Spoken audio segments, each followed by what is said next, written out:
Let me tell you a story about a man of dedication, honor, and most importantly, this guy has been in my comments constantly asking for me to make a video on SaaS, which stands for Software as a Service.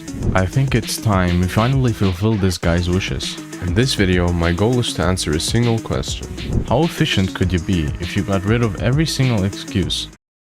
I think we've all tried to start a business at some point, or at least thought about it. But for some reason, it never really works out and you give yourself one of these excuses.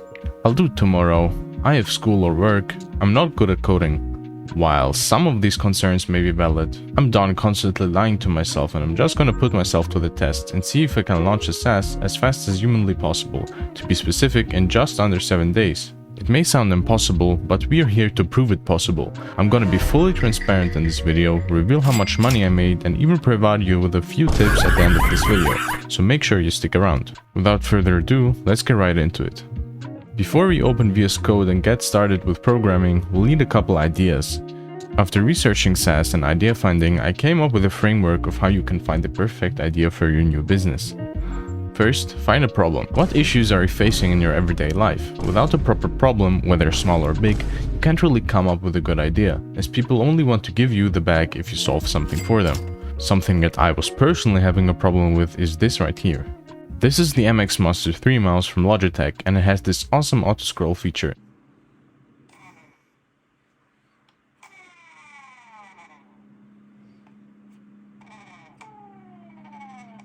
Which can save you tons of time when, for example, scrolling through memes on Reddit.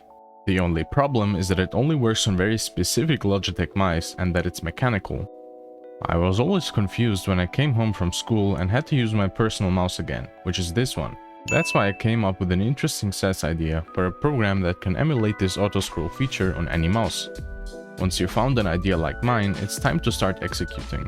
Honestly, there's no need for excessive planning when it comes to time-limited projects such as this one, as it'll take up a lot of time when it makes my life only a little easier.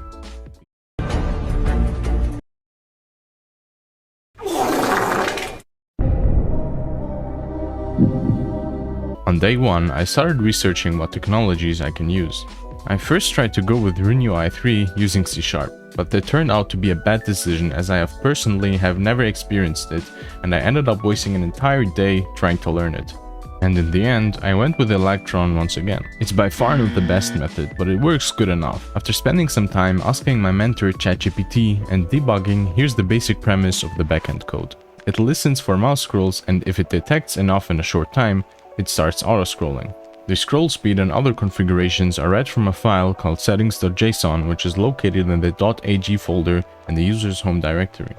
Next, I designed a simple front end for the application, where you can adjust your settings, specifically the speed of the auto-scroll, what happens when you manually scroll while the program is still on, how many times you need to scroll for it to activate, and the rate at which the auto-scroll gets slower. And all of this is bound together by the main file that Electron uses called index.js. All it does is manage the visible windows of the app and check if the user has access to it, which leads me to my next point, user authentication. Now there's a bunch of ways we can go about this, such as to implement user accounts, license keys, token-based authentication, and more. The one which fits our purposes the most, however, is license key-based authentication, as I will be selling lifetime license keys for a predefined amount of devices. But to be real with you, this turned out way harder than I expected. What? Bro, what are you talking about, man? I had to read up on a couple of API documentations once again, such as the one from Stripe for accepting payments, and the one from Zeptomail for sending free bulk emails server-side. Now here's where we get to the interesting part. Usually when running a SaaS, you'll need some kind of server, but for the app I'm building in this video, we can just use Vercel's edge functions and implement a serverless backend using Next.js and MongoDB. However, I would still recommend you use a server if you have one available. After spending some time creating the backend, it was mostly functioning well.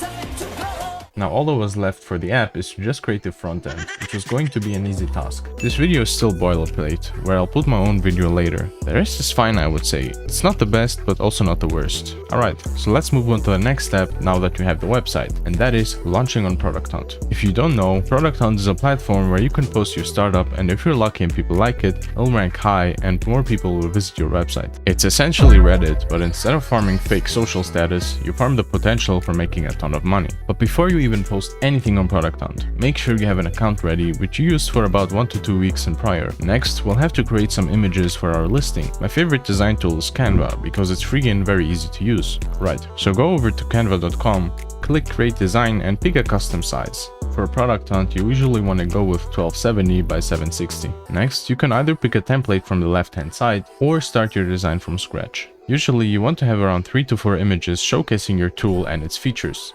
The first image should be somewhat informationless. Okay, so I finally have my designs ready, and as you can see, my first image only has my logo and the app slogan. That's all it needs. And last but not least, we have to start making bread, and that is by publishing our startup to producthunt. And that's it. We've successfully launched a startup in under a week, including creating the app, making the designs and uploading it to producthunt. And as promised, here are the results after 24 hours of Autoglide being live.